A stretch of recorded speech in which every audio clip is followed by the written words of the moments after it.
Ya doain aja kalau El sama Siva ya. Aku kan nggak tahu seperti apa mereka, apakah mereka udah jadian, apa mereka TTM, aku nggak ngerti, jujur nggak ngerti gitu. Tapi ya ikut mendoakan semoga kalau emang anaknya seneng ya aku bener-bener bahagia. Kemarin juga di-spill sama Bunda katanya siapa yang kondangan bareng itu pacarnya gitu. Itu ya namanya juga aku tuh iseng, itu demi Allah aku iseng. Itu kayak kondangan di bawah ada orang ya kan jadi ya kalau aku bilang pacarnya itu aku iseng nyeletuk aja namanya aku juga ceplos-ceplos ya gitu. Jadi aku nggak tahu apakah mereka pacaran atau enggak sama sekali belum tahu sampai hari ini karena aku belum ketemu El gitu. Ini katanya ada yang bilang yang emang Bunda sebenarnya maco bilangnya juga lewat Tisa gitu. Loh iya, kalau itu kan sempet waktu itu kan saya dengar si El juga aku dengar dari siapa itu ada si Siva tuh lagi putus tuh. Itu Tisa tuh, kenalin dong gitu loh. Oma kok kenalin. Deketin dong gitu kan. Mereka kan sebenarnya udah kenal gitu. Udah circle-nya udah main bareng. Tuh deketin tuh cepetan comblangin gitu. Cuman iseng gitu doang nyelutuk gitu doang gitu. Tapi sejauh ini Bunda kenal Siva mungkin bagaimana Bu sama akhirnya pengen coba kenalin sama Siva gitu ya. Ah, Siva sosok gimana sih? aku sih baru pertama kali, cuman sekali ketemu ya. Jadi ya mungkin karena memang waktu itu lagi di launchingnya Rosa, dokumenternya bersama Mas Irwan. Kebetulan Mas Irwan bikin filmnya Rosa. Jadi memang ya namanya juga pertama kali kenal ya pasti ya. Masa cemberut kan nggak mungkin ya. First impressionnya sih baik, humble gitu sih. Berbalas makanan juga Bun. Iya, sering dikirimin sebelum itu akhirnya, waduh ini harus balas nih ya kan. Karena kan aku sebenarnya jujur nggak terbiasa aku kirim-kirim makanan ya. Tapi karena udah 2 kali dikirimin makanan mau nggak mau aku harus balas ya kan. Baru kirimin makanan udah dikirim lagi balik lagi. Jadi yang ya udah kalah cepet gitu. Tapi ini kode restu nggak sih Bun? Loh kalau restu sih aku merestui anak-anak dengan siapa aja yang penting mereka bahagia. Asal mereka bahagia. Kalau mereka nggak bahagia ya aku merestui mereka untuk berpisah gitu loh. Karena kan intinya kehidupan adalah kalau kamu tidak berbahagia dengan apa yang di sekeliling kamu dengan hubungan yang toksik, ya mendingan kamu cabut aja gitu loh. Sebelum janur kuning benar-benar ada berdiri tegak kan. Jadi masih dalam usia masih bisa pilih-pilih lah gitu. Tapi kan pada saat pilih-pilih pun juga pilih jangan sembarangan dalam arti kamu juga harus benar-benar memilih yang mana yang paling enak buat paling nyaman sama kalian gitu. Tapi dari Elia sendiri udah ceritain belum sih Bu? Apa? Dari Elia sendiri udah ceritain lebih kenalin sendiri, jelasin, curhat. Enggak, kalau kita cuma ngeceng-cengin doang. Kita mah ketemu kita ceng-cengin paling seneng, bukan malah nanya enggak, interogasi mah enggak karena emang paling cuman jadian belum gitu doang gitu. Untuk Bunda ngasih pesan juga katanya aku bukan mertua yang itu loh yang galak loh gitu. Loh, ikan aku ngomongnya bukan hanya untuk Siva. Aku kan punya ada Tisa, ada Alisa ya kan.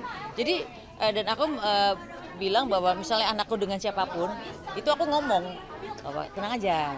Pokoknya Maya Estianty adalah mertua yang sangat enak kok. Tapi emang tipikal Bunda begitu ke nanti calon-calonnya kan? Lebih ketegas apa gimana sih? Tegas atau memang? Enggak, aku memberikan sebuah kebebasan untuk mereka karena mereka kan sudah bukan anak kecil ya. Mereka sudah 25 tahun ke atas gitu kan. Kecuali dulu doang ya. 25 tahun tuh udah nggak bisa kita atur sebagai anak ya kan karena mereka sudah punya dunianya dan mereka sudah mandiri, sudah bekerja. Jadi kita sebagai orang tua hanya bisa memberikan pengarahan. Dalam arti pengarahannya bukan maksa tapi memberikan sebuah gambaran bahwa kehidupan tuh begini loh gitu. Jadi kalau misalnya aku ngatur anak-anak nggak mungkin. Tapi kemarin El nyusul Siva ke Bali itu maksudnya izin atau cerita ke bundanya gitu. Enggak lah. Ya cuman mau ke Bali bilang gitu aja udah. Aku kan nggak kepo dan nggak mau tahu detail. Kamu ngapain aja nak kan nggak mungkin. Aku bukan ibu yang mau tahu detail. Gak usah anak suami aja aku nggak mau tahu kan gitu. Ibaratnya nggak mau tahu detail gitu loh. Bukan aku nggak berarti. Maksudnya aku benar-benar yang aku menghargai privacy. Apakah itu suami, apakah itu anak, karena aku juga mau dihargai privasiku. Jadi aku benar-benar aku memperlakukan mereka karena seperti mereka memperlakukan aku. Gitu. Ada kriteria Pasti dong, ya kan. Kalau harapan yang belum ada dari seorang Maya Estianty apa ya cucu. Makanya tadi kayaknya mulai pusing dengan orang manggil bunda. Kayak sekarang udah banyak bunda. Udah ganti aja namanya gue Oda ya, Oma Bunda ya. Soalnya udah banyak banget yang manggil bunda, gue bingung sekarang. Kalau zaman dulu kan paling gue cuma Bunda Yvette, Bunda Dorce sama Bunda gue gitu kan. Sekarang udah banyak bunda jadi gue pengen ganti jadi Oda aja deh, Oma Bunda. ada kriteria khusus nggak sih untuk menantu di mata Bunda harus seperti apa gitu? Enggak, terserah mereka. Bun, perihal cucu Bun, menargetkan untuk anak-anak seberapa? Atau mungkin ada yang kasihan nggak sih?